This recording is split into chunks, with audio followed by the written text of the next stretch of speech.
All the behavioral science says, if you give money away, you'll be richer. Why is it so difficult for folks with a lot of wealth to be so apprehensive to spend their money and really live a life that they truly deserve? There's a couple of ways that reliably buy happiness. One is spending on experiences over things. Where's that breakthrough? Where can we help people see what is possible with their wealth? For people to be able to answer the question, am I wealthy, affirmatively, two conditions have to be met, and they're equally important. Dr. Daniel J. Crosby is a psychologist, behavioral finance expert, and best-selling author. As the Chief Behavioral Officer at Orion Advisor Solutions, he works to help people make better decisions with their money by understanding the psychological forces at play. His books, including The Laws of Wealth, The Behavioral Investor, and most recently, The Soul of Wealth, combine research and real-world wisdom to explore how emotions, mindset, and values impact financial behavior. His insights have helped thousands of investors, entrepreneurs, retirees, and leaders make wiser decisions, not just with their money, but with their lives. Today, we're going to dive into everything from risk-taking and resilience to really what makes people happy with their money, their purpose, and the behavioral traps that can sabotage even the best financial plans. You won't want to miss this one. Let's go.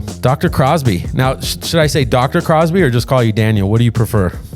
You should definitely just call me Daniel, man. Good to be with you.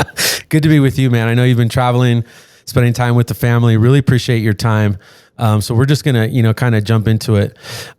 Your journey into behavioral finance, what drew you into the world of behavioral finance? And was there a particular moment or realization that set you on this path? Yeah, it was a series of things, and it was a bit of a long and winding path. My dad is a financial advisor. So when I went to college, I wanted to be like my dad, right? And I wanted to be like my dad. And so my first year of college, I entered with sort of a loose idea, as good of an idea as any 18-year-old has, that I was going to be a financial advisor. Well, at age 19, I went on a 2-year mission for my church. And so I spent the next 2 years in Manila, Philippines, teaching English, helping people, building up the church in that area. And as a kid from Alabama who had just spent 2 years in Southeast Asia learning about different people and different cultures, I became fascinated with the study of human behavior. And so I came back from that 2-year mission experience and said, nope, no more investment management. I want to be a psychologist. And I stuck with that. I finished my bachelor's degree, and in 2 years, 2 years after that, I went straight to my PhD program. But toward the end of my PhD program, I candidly started to burn out. I mean, just the work that I was doing was so heavy. I mean, I was 23 years old when I first became a psychotherapist, and I just 40 or 50 hours a week of people dealing with intensely heavy stuff at that age. I was not ready for it.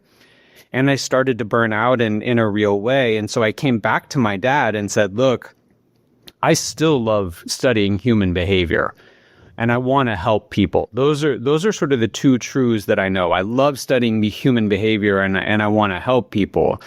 But I don't think I want to do it in the medical context that I had assumed I would be working in. And my dad said to me, well, hey, there's a lot of psychology and a lot of helping that goes on in the world of financial advice and financial planning. And I was kind of like, what? Because I had always assumed, like, my vision of my dad as a financial guy was, one part stock picker and one part, salesman. And there was never any idea in my mind that A, he was helping people, or B, that there was much psychology involved. But that simple comment from my dad put me on a path to discover behavioral finance, and then, a long and winding road to the place where I am today. My dad didn't know the words behavioral economics or behavioral finance, but he did know that the impact he was having on his clients' lives was real, and that one of his primary roles was that of a counselor. And so just that spark of an idea is what awakened me to that possibility. That's fascinating. A real quick story. My dad is chef, sold his restaurant in February of 2020. We know what happened a month later.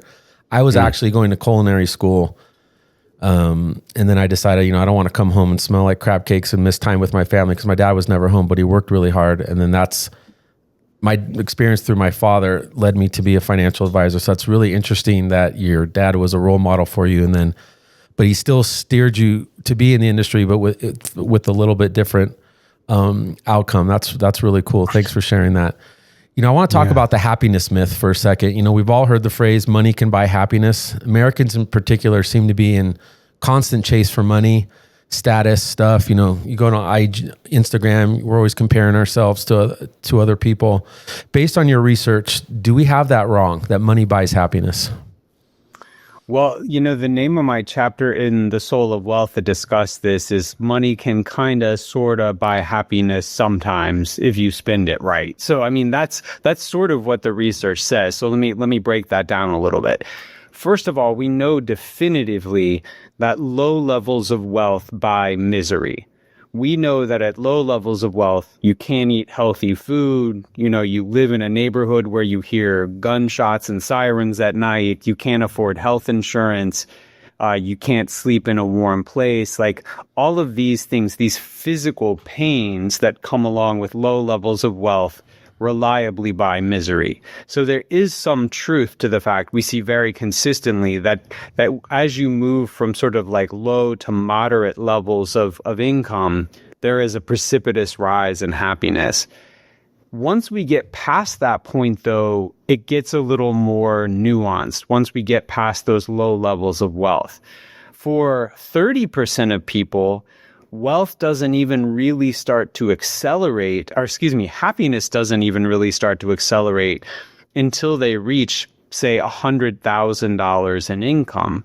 So when they hit that $100,000, they can square away the basics plus, and now they can start to worry about the good stuff. They can worry about a life of significance and, finding God or pursuing hobbies or more time for relationships.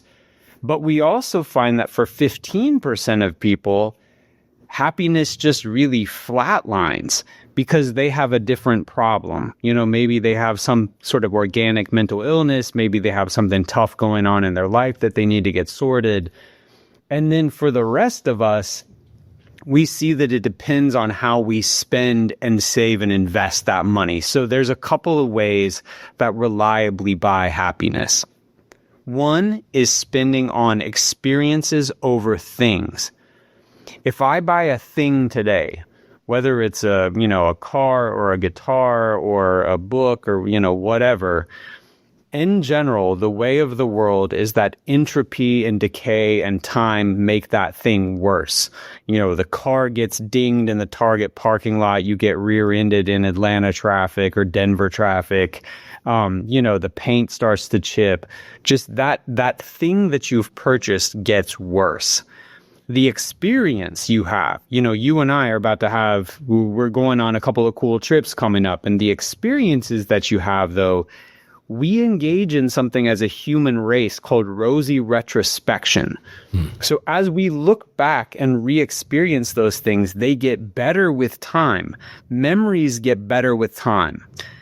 Things get worse. And the best example I can give you is this. For the past 4 years, I guess, I've taken my family to Disney. We live in Atlanta, which is absolutely gorgeous 10 months of the year and hellish 2 months of the year. So we take one of those hellish months and we go to Southern California. And we get an Airbnb by my sister who lives between LA and San Diego. And every time we're out there, I promise my kids, for one day you can go to Disney. Like we're gonna be there when the park opens, and then we're gonna shut it down. Like we'll get there when the park opens, we'll leave at midnight, and then we're done for another year. If you texted me and said, "Hey man, how you doing?" at any point during that day, I would be miserable. Too much Mickey Mouse? I'd be waiting in a long line. Right. My Irish skin would be sunburned. I would have just paid $50 for water. Whatever indignity I would be, experiencing at that moment, I would tell you. But if you ask me, how was Disney last year? all I would remember was the good stuff. I would say it was incredible. We Right. got my little girl got to meet her favorite princess. My son got to go on Rise of the Resistance and see Star Wars. The bad stuff falls away. Those moment-to-moment indignities fall away, and we remember the good stuff. So spend on memory making and spend on experiences. Don't worry about the stuff.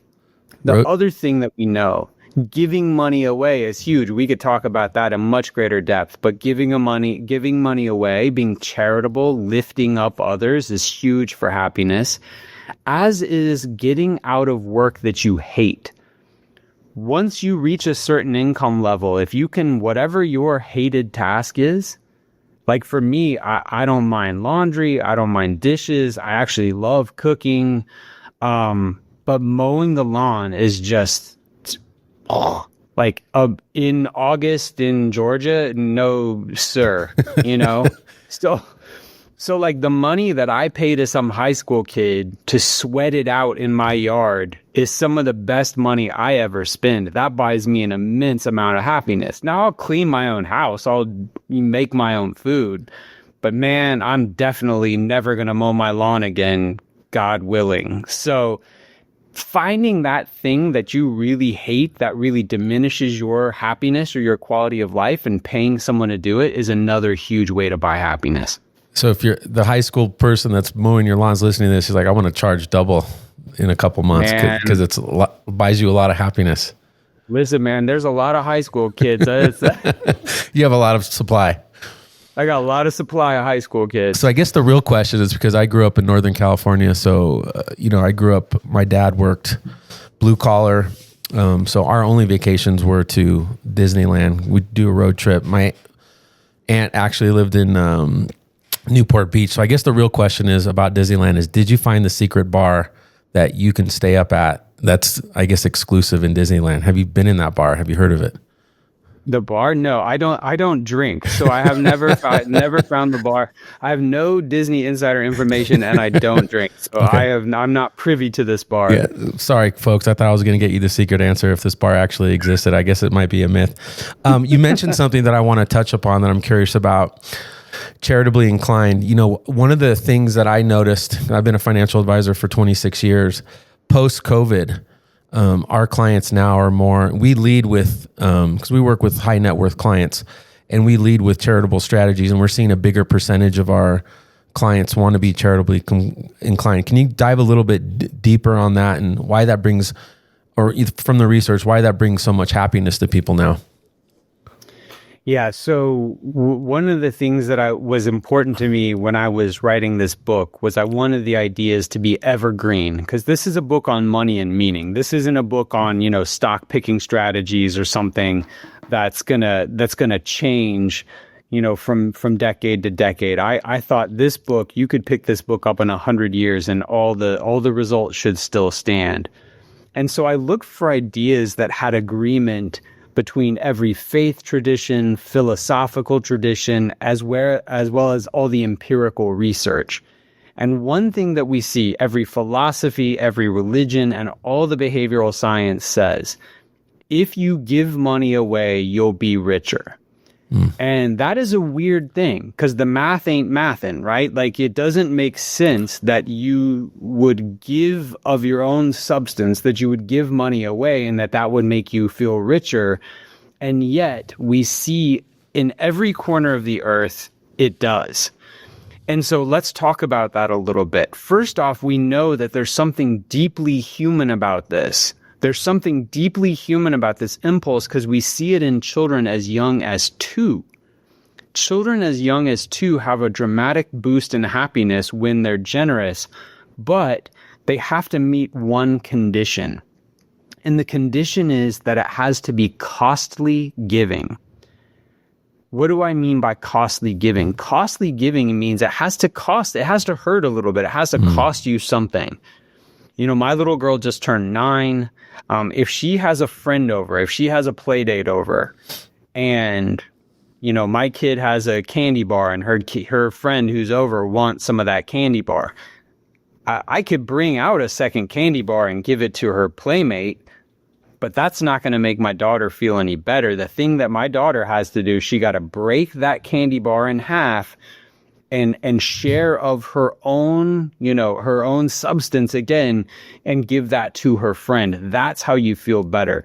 So even for adults, when you think about, what's the right level of philanthropy, what's the right net level of charitable giving, you don't want to mortgage your financial future. You don't want to give until you're incapacitated, but it should hurt a little bit. Like you should have to think about it a little bit if you want to reap the psychological benefits of this. So that's kind of point number one. The second point that I'd make that I just find absolutely fascinating, throughout the book, I found places where there was sort of a practical reality and what I will call a soulful reality, sort of a spiritual or a psychological reality. And when you think about something like if I ask you or you ask your clients, are you rich? Are you wealthy? That's sort of a subjective consideration, right? Past a certain point, that becomes a deeply subjective consideration once you've sort of got the basics of life figured out. And what we find is for people to be able to answer the question, am I wealthy, affirmatively, two conditions have to be met, and they're equally important. The first condition is they have to have some money. They have to have like a certain comfortable level of wealth. Of course, that's the material reality. Money matters. Money is good. Money is worth pursuing. Nobody's, I didn't write this book to poo-poo the power of money or to say that it doesn't matter, because it does.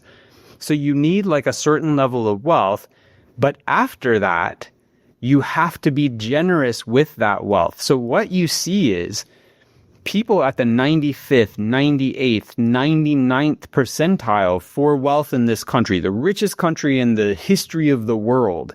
And you've got people in the 90-something percentile for wealth, just staggeringly rich by the standards of human history. And if they're not generous, they don't feel rich. So it's a two-parter. You got to go secure the bag. You got to go get that money. But then once you've got it, you've got to be generous with it. And if you don't do both, you'll never feel truly wealthy. I used to get mad at my wife. I look back 10 years ago as we were building our career. My wife is the type of woman that would give the shirt off her back, even though it's her only shirt. And I used to always get upset with her. I'm like, why are you giving that away? Like, we're trying to work really hard. And she always said, because it makes me happy. And I don't think I was emotionally intelligent enough to understand it. And, I love the story with your daughter. I easily could, because I've been the parent that would just go grab a candy and just go give it to, their friends. But I have two boys. My youngest son is exactly like my wife. Like, he's in college. Both of our kids have to work because Christy and I we grew up in blue collar families, and he's always giving stuff to his kids. But my oldest one, and I'm going to have this, I'm going to figure out how to have this conversation with him. Like, he doesn't like to share, like he doesn't want to share his dinner. Like, we have the saying when we have dinner, sharing is caring. I love to go out and eat dinner with my family. And I like to say, hey, let's order all different things and let's share. He hates sharing his food. And I've got to say, well, if you want to be really happy in life, Jordan, I need half of that cheeseburger. Yeah. Jordan, you're listening to this episode, my guy. Share the cheeseburger. Or his fries. And the fries, that's going to be impossible. In the book, The Soul of Wealth, which I absolutely love, by the way, one of my favorite books when you're talking about the emotional side of money, talk about, the Great Gatsby. And you mentioned that's your favorite novel, and I love to hear more. What is it about that story that speaks to you, especially in the context of money and meeting? So, as a writer, I'm always eager to engage in the conversation around the great American novel. And, this is a sort of aspirational thing.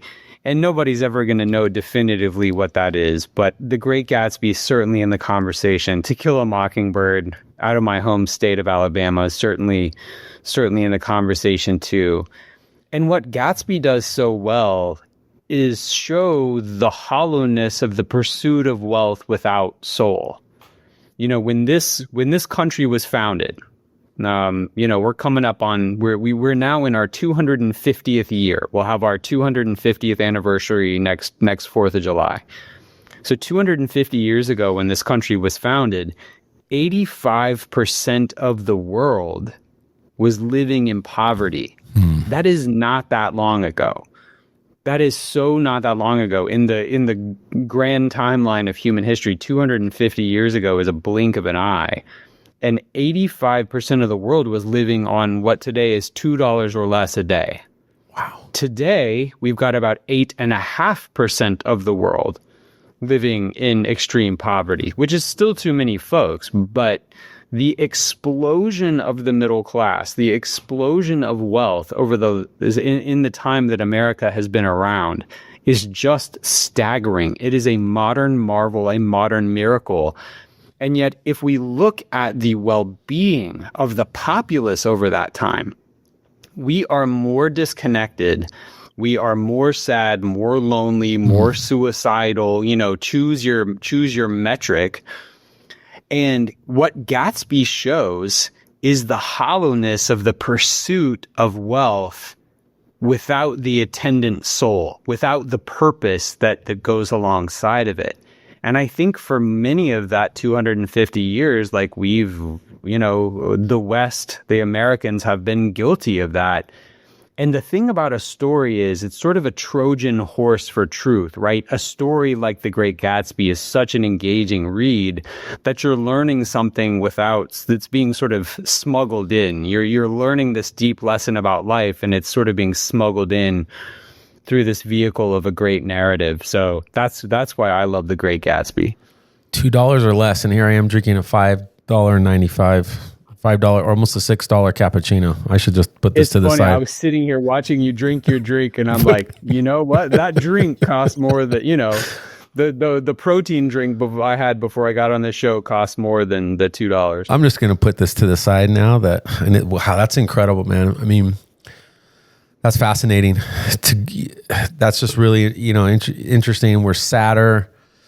We have more unhappiness. I want to go to finding purpose with age. I've noticed 53 years old, as I've gotten wiser, I put older, a little wiser. I've noticed a shift towards wanting to do more purposeful work. And that's, still running a business, very involved with my kids and the community. From your perspective, what are the ingredients when people are let's talk about for our clients that are listening to this going into retirement, and I see this happen all the time. Some people that we've worked with for years will just hold on a few extra years, maybe their purpose or they identify with their work. Why is it so hard for people that have worked for 20, 30 years who have a lot of money, and you show them multiple times? I know it's more than the numbers that, hey, you could retire now. Like, what is life expectancy in the US for males? 75 or 77. I know that stat changes. But from your perspective, what are the ingredients of having a truly purposeful life as you're transitioning from working, you identify most of your life with your career, to now having all the time that you are going to have in retirement and really having that last chapter being very purposeful? So one of in the very first chapter, I talk about this and I give a framework there. I'm actually going to give a different framework here. We'll make people go buy the book to get that framework, but I'll give one here that I've actually come up with more recently. It's part of a new book that I'm writing that's, not yet published. So we'll break some news here. So first of all, it's worth repeating that recent retirees are some of the most depressed people on the planet, which is exactly the opposite of how it should be. You've spent all these years trying to break free of the shackles of your W-2, and now you're bummed out. Like we haven't been preparing for retirement in the right way, to your point. So I'm going to give y'all 3 B's. This is the best thing you're going to hear on the podcast today. Like, this is the best thing I've got. When you look, I've done a ton of research in the last year on what it takes to live a life of significance, to live a life of purpose. There's 3 things that you need. The first one is believing. You need a framework of truth or rules by which you live your life. You need a personal credo. This could be religion. spirituality, philosophy, a personal credo, whatever it is, you need a roadmap for making sense of the world. You just do. The world is too crazy. The world is too unpredictable. You need to understand in your head and with your values, why do things happen? What is this all for? You need some sort of roadmap for navigating life. That's believing. The second thing you need is belonging. This is the one that is most predictive of well-being. You need to give love and you need to receive love. The people you surround yourself with, the quality of your relationships is going to be the absolute single best predictor of the quality of your life. And so many times we pursue wealth to the exclusion of these relationships. I mean, you and I even just talked about you got to be a little bit stingy with your time at some point. You got to protect those relationships because work is like water. It will fill any vessel that you give it access to, right? Like it will take up all the space in the room. If you let it, you've got to be, quote unquote, greedy, selfish with your time and privilege that belonging, those relationships. And then the third piece is becoming. We are primed for growth. We want to be better today and tomorrow than we were yesterday and the day before that. We want to be up and to the right. We want to be on a growth trajectory. So we need a vivid vision of who we can become and where we are headed. So if you've got these three things, if you've got rules for living, if you've got a tribe, and if you've got a vision of the person you could become and you're working on that every day, that is as good as it gets. That is the 3-part simple recipe for a happy life. But now let's talk about work and retirement, right? Think about how many of those needs are met by work. Believing maybe a bit, but belonging and becoming to a large extent. For men in particular, men's social ties tend to be weak outside of work, and men tend to over-rely on work as a primary means of socializing and connecting with people. So many times when men leave the workplace, they don't have a plan in place for, the church or the club or the whoever they're going to hang out with, and they're just lonely. Like that belonging piece falls off. They may have all the money they need to retire, but they haven't made a plan for belonging. Becoming too, at work, right? You're seeing your production numbers go up. You're getting little awards. You're getting promoted. You're seeing your star rise. You're getting a new, SVP put on your title, whatever it is. Work is gamified in such a way that it recognizes and rewards progress. Retirement is not. So you have to ask yourself that urge to be better is not going to disappear when you turn 65. So are you going to learn to play guitar? Like, are you going to be the world's greatest volunteer? Like, I mean, what are you going to do? Are you going to study, ancient languages? It doesn't matter, but you got to pick something that you can get better at because you are wired for that. So a lot of times we enter retirement, we focus on all the stuff we hate about work, and there's plenty to hate, right? We focus on the stuff that we don't like about work, but we don't fully realize the way that it buttresses and supports our social life and our personal progress. This is fascinating. This makes me want to go back to our advisor team and say, guys, I think we're asking the wrong questions. We asked surface level questions. Hey, when do you want to retire? And what are your hobbies? But it's like, do you have the 3 Bs? And I can already see a prospective client go, "What? I've never been asked that question." I think that we could build a deeper connection and really help people have a more purposeful to start thinking about and relating to their current work environment. You're right. Podcast is over. No, just kidding. You just did give your best information. Maybe I asked that question too quick. A few years ago, I finally put my ego aside and I started to see a therapist, just because I knew there was things that I needed to work on to become a better husband, father, leader, son, brother. I just knew I just had a lot of stuff. You wrote in your recent book, The Soul of Wealth, and when we watched you present In your hometown of Atlanta, the value of therapy, and not just for mental health, but for achieving greater success in business and life. Can you talk about that connection and elaborate on your perspective on why you think therapy is just so important for pretty much anyone?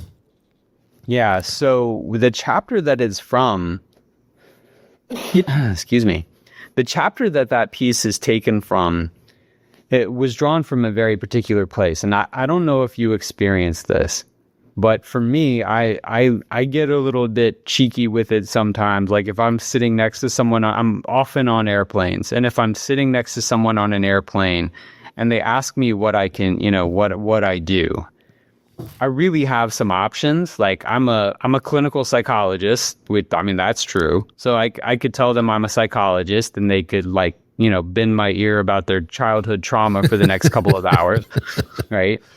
Or I could tell them I'm a writer, and which is true, and they would kind of go, "Oh, that's cute," and sort of, "Oh, it's nice to have a dream." This is sort of the response I get when I tell people I'm a writer. And then, or I could tell them I'm in finance. And when I tell people I'm in finance, I predictably get the same sort of responses. And I actually got this quite aggressively on a plane recently, which was, "Oh, okay, well, what stocks should I buy?" And I was like, "Hey, that's not really how I think about investing. I'm not going to I don't know anything about your risk profile or your goals. Like, I'm not just going to give you stock tips here in, 8C or whatever." And this woman was really persistent. And she's like, "I know you know some good stuff. Like, what's the Fed going to do? What's Trump going to do? What's going on with the war?" And I just don't know any of these things. And so my frustration is a lot of times the people that we serve think the way to financial success is by having a crystal ball and by perfectly picking the next stock or forecasting the next Fed move or the next Trump move or whatever. And it's just impossible. Like nobody knows. And if we did know, it would be reflected in markets and then it wouldn't matter. And so people are always focused on externalities, like these things that they can't control, and they think that's the way that they're going to get rich. What I'm trying to do is help people take the power back and say the best predictors of your future wealth are all within you. The absolute best predictor of your future wealth is your level of education. So if you want to be rich, all else equal, go get very well schooled. Like, go get lots of education. That is the single greatest predictive variable of future wealth is education. So go to school. That's within your power. Figuring out what Trump's going to do is not. So go back to school, right? Another variable, having a mentor, having someone in your corner who will push you. I actually encourage people to have two types of mentors. One is a mentor with whom you should have a high degree of candor, and they should just be absolutely ruthless with you about your strengths and weaknesses. And they should just, iron should sharpen iron, and they should just make you better. And then you also need people in your corner where you're maybe not quite as candid with them. These are just powerful, connected people who can open doors for you. You need both types of mentors. You need mentors to help sharpen that saw and make you better. You need mentors to open doors for you. So go get yourself a mentor. And then the last thing is the one that you talked about. When I ran into this research, I was floored. And this is from a psychotherapist. Men who go to therapy make 12% more per year than men who do not. And women who go to therapy make 8% more than women who do not. And that is such an enormous number. Like, that is a staggering number over a lifetime to be making 10% more on average. But if you think about the modern workforce, like almost all of, not many of us are making widgets or hamburgers or car tires. Most of us are working in a knowledge economy where the way that we interface with other people, the way that we connect and relate to other people is the most important variable for our future career success. And people who go to therapy learn They learn about themselves. They learn how to relate to others. They learn how to communicate. They learn how to manage stress. They learn the entire suite of competencies that it takes to survive in the modern workplace. So you may think you're going for your anxiety or for, your marriage or whatever, but I would suggest to you that there's a host of knock-on benefits that are maybe underappreciated that can eventually lead to a great financial outcome. Yeah, well, yeah, when I saw that slide, I was like, oh, I got to go talk to so many people about this. Some people don't want to hear about it. And sometimes I tend to be a little bit, I wouldn't say aggressive when I really believe in something and something gets validated, because I've been going to a therapist now for what is almost 5 years. So I've seen the benefit. When I saw that slide, I actually, casually mentioned it to some of our team. Not with like, hey, you guys should do this, but I was like, hey guys, I have some good research for you. And, our team is young. And if they're listening to this, we love you guys. And some of our team they're young and they're mature. They have been seeing, a therapist consistently. It's just getting our, advisors maybe to buy into that a little bit, because, they're younger, they're in their 20s and 30s, and they're like, oh, there's nothing wrong with me. And I'm like, man, if one of my mentors came to me with this, just that in itself 20 or 30 years ago, because I grew up in the finance world in the 2000s, where it was just, really cutthroat. It was like, either you can do this or you can't. There was no empathy. There was no culture. And a therapist definitely would have helped me, in all of my relationships. So when I saw that, I really valued it. That's fantastic, because it's still something that people like, I wouldn't say poo-poo, but they're like, oh, that's not for me. I don't need that. Well, we got to change the dialogue, which is what you're doing here, right? Away from like, hey, you should go to therapy means like you're broken and screwed up, to, hey, you're good and I want you to be great. There are immense benefits to going to therapy for, the quote unquote wounded well, the people who are already high functioning, but we're all a little broken, and we all have blind spots. And even people who are very high performing can kick it into an even higher gear, I think, when they get some clarity around those blind spots.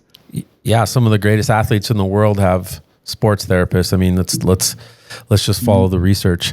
Got a question for you. At BAM Advisory Group, we deal with people that have been saving money for 30 or 40 years. They have millions of dollars. And why is it so difficult for folks with a lot of wealth to be so apprehensive to spend their money and really live a life that they truly deserve? And I like to use this analogy, and I want to get your answer, is like, our clients have been working out 4 or 5 days a week for 30 years and eating clean. And I feel like I'm asking them to all of a sudden start eating junk food and sit on the couch.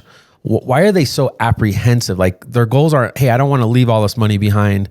And they want to do some good things, but they're still wearing the same clothes 20, 30 years ago. They won't travel first class, or they won't eat at a 5-star restaurant. What is that? Where's that breakthrough? Where can we help people see what is possible with their wealth? So I think it's at least two things. I did research a couple of years ago. I interviewed 425 couples.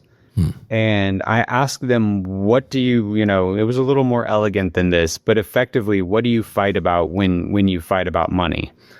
And the number one response that we got, the number one sort of point of bifurcation between couples, was whether money was best used to save for an uncertain future or to enjoy today, right? Like, is the primary good that money does to enjoy this moment in time, or to secure against an unknown future? And so you've got half of the world who is oriented in this unknown future, protect against a rainy day sort of situation.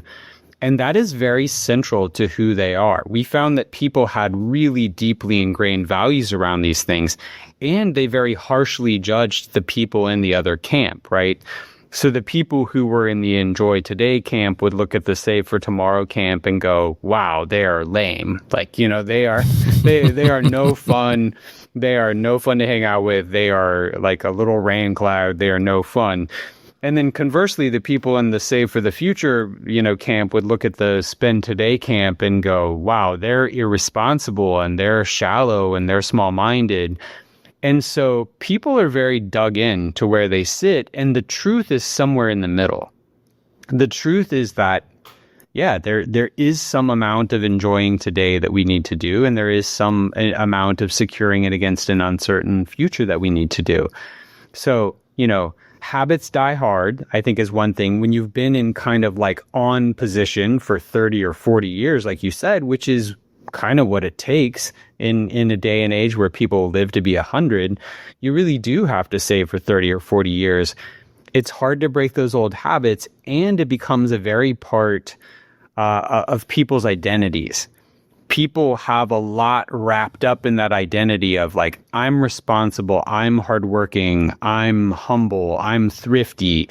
And when you say, hey, fly first class, or, splurge a little, it can deviate from that self-image that they have. And I think you have to help them decouple net worth from self-worth. I think a lot of people have very tightly coupled their net worth and their self-worth.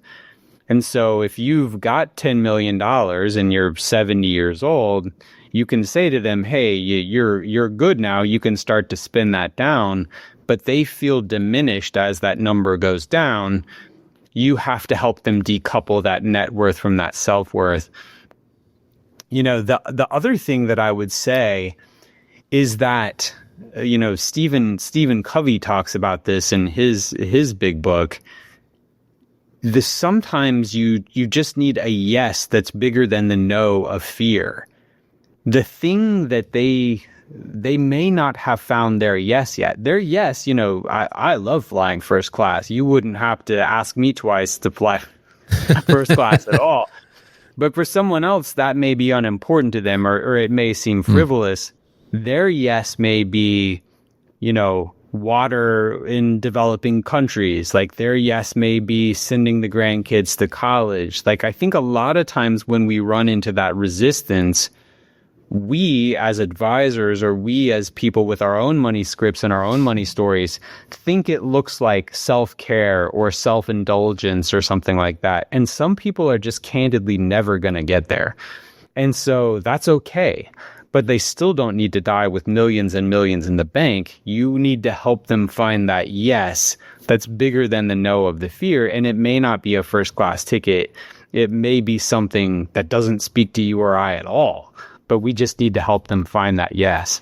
All right. When I go back to the office tomorrow, I'm going to have my director of marketing, if she's listening to this, Amelia, we're going to make shirts to the advisors to say, find their yes.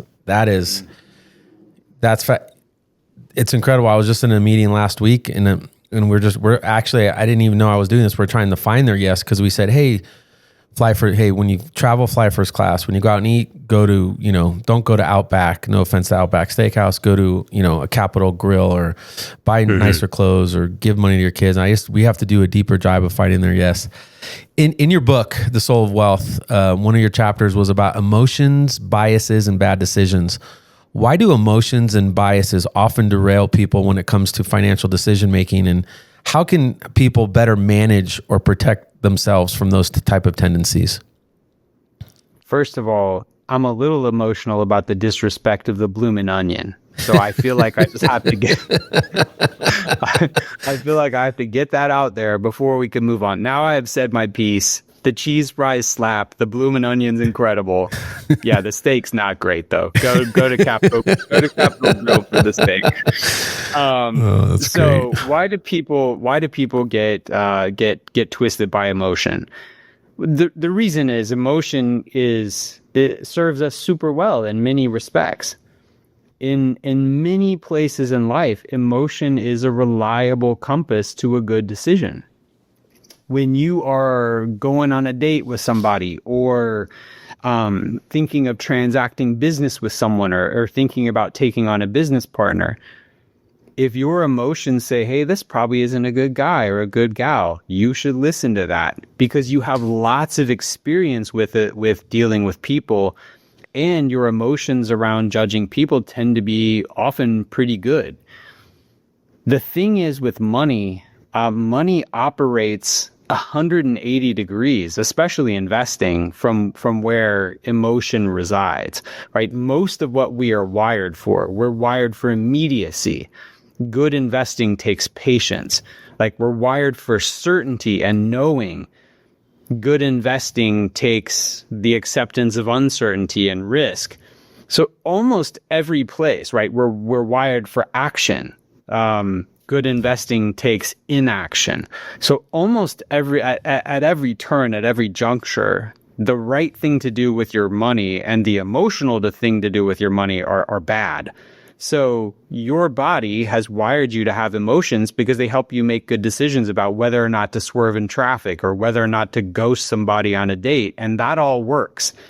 It's just misapplied in this one area. So there's kind of two tacks we can take here. One is to overcome strong emotion, right? Or to overcome strong emotion. And there's two primary ways that we can do this. One is we can automate it, and the other is we can work with a professional. Hire an advisor who's going to be unemotional about the decisions, or just automate it. Every 2 weeks, like if you're in accumulation phase, you can automate it so that every 2 weeks you save and invest your money. You're not emotional about it because you never see it. If you are relying on yourself to do the right thing, and every 2 weeks when you get that paycheck, you go, okay, well, let me move a little over to the savings account, then emotion comes in. Just take emotion out of it, automate it, or work with a pro. The other thing that I really love, my son does karate, and one of the things that they teach him in karate is what's called the circular theory of self-defense. So if an attacker is coming at you and they're throwing a punch, rather than trying to brute force block the intensity of that punch, I'm going to roll with that resistance, let them use their exertion and their inertia against them, and then try and trip them up when they're off balance. Let them use the power of that blow against them. Emotion can be used that same way. If you think about something like, there's a ton of cool research in the book about this, but like one example, there's research that shows that people who look at a picture of their kids before they make a financial decision make much better decisions than people who don't. Wow. That's completely stupid. Like that's completely irrational. Like there's no reason. Like you should just do the right thing with your money. You shouldn't have to look at a picture of your family. But since it works, I'm going to do it, right? If it takes looking at a picture of my family, if it takes, naming that account, people who name their account retire to Puerto Rico are 10 times less likely to go to cash in a bear market than people who they just call it like 401k or, David's retirement account. That's totally stupid. From a rational perspective, there's no reason that should be the case. But it is the case, so I'm going to let that emotionality work for me. So in places where you want to be unemotional, hire a pro and automate, and then also look for places for bulletin board material, right? When I got when I quit my first job and I was going out on my own, my boss came to me and said, "You're never going to make it. I guess you've given up on the good life." That fueled me for a decade. Wow. My hatred of that, man, that was bulletin board material for me. It's like, oh, I'm never going to make money. Like, we'll see. That fueled me. I shouldn't need that. I should just work hard for my family. But if you've got good bulletin board material, you should use it. Wow. Okay. So new, process in BAM Advisory Group, we're going to have everyone bring in pictures of their families that are clients. And then when times get tough, we're going to say, all right, pull that picture. Let's make the right decision. Look at the kids. That's incredible. Get the kids. Okay. So I know I only have you for a few more minutes. So I've got two quick questions I want to ask you. And then I know you've got some stuff going on. This question I've been wanting to wait to the end. And I have one other small question after that is, I see all the time people with a lot of money, especially this generation, the ones between 55 and 75, they have all this money, but then they die and their kids don't know exactly what's going on. And it creates a lot of trauma, problems, issues, taxes. How do we speak to our clients and say, it's okay to communicate your wealth to your beneficiaries because you're going to leave them this money. And if you allow us to help you, we can make sure this money is left more tax efficiently. Can you talk really quickly about like that problem with this generation, the challenge they have with, communicating what they have with their beneficiaries and kids? Yeah, there's two problems. One is a problem with every generation. Nobody likes to contemplate their mortality and their obsolescence. Estate planning effectively requires you to say, I'm going to die and probably kind of soon. And that's not a conversation that is inherently difficult for us to realize. I think the other thing is that people don't want their kids to feel entitled or spoiled. They don't want their kids to, Warren Buffett talks about I'm going to mess up the quote, but basically you want to leave kids enough that they can do something, but not so much that they can do nothing. And so I think, though, that the best way to ensure that happens is to work with someone like you, to work with a professional and make sure that it's engineered in such a way that the kids' lives are blessed, but they don't become a blight on society because they're sitting around by the pool waiting for mom and dad to croak and have money rain down from the heavens. So yeah, those are the two fundamental concerns, that mortality and obsolescence risk and that fear of spoiling the kids. Great answer. Last question. At BAM Advisory Group, obviously we do comprehensive planning. We build great plans. But the one thing that we're really known for is protecting what's priceless. If I were to ask, Daniel Crosby, family man, businessman, what does protecting what's priceless mean to you? For me, it's I have two goals in the world. I want to be a great husband and father. Like I believe you can make an incredible impact on the people in your little circle. And I want my wife and kids to say when I move from this earth that I was the best dad and the best husband that I could be. And I want to leave good ideas in the world. Writing books pays incredibly poorly. I do a lot of things that pay me really well. Yeah, I do a lot of things that I'm lucky. I get paid well, not from books though. But I don't care because that is my why. My why is putting powerful ideas out in the world. My last couple of books have been published in 17 languages apiece. And this week when I get the Thai and the Chinese and the Portuguese editions of my books, and I know that people in other places are reading them, even though the pay is crummy, it is absolutely why I get up in the morning to put good ideas out in the world. Well, ladies and gentlemen, Dr. Crosby, thank you so much. Go out and on the Amazon, purchase the Soul of Wealth. Also, he's written The Laws of Wealth, The Behavioral Investor. We'll include all this information on the show notes. Daniel, thank you so much. I really appreciate your time, and hopefully we'll see each other soon. See you soon.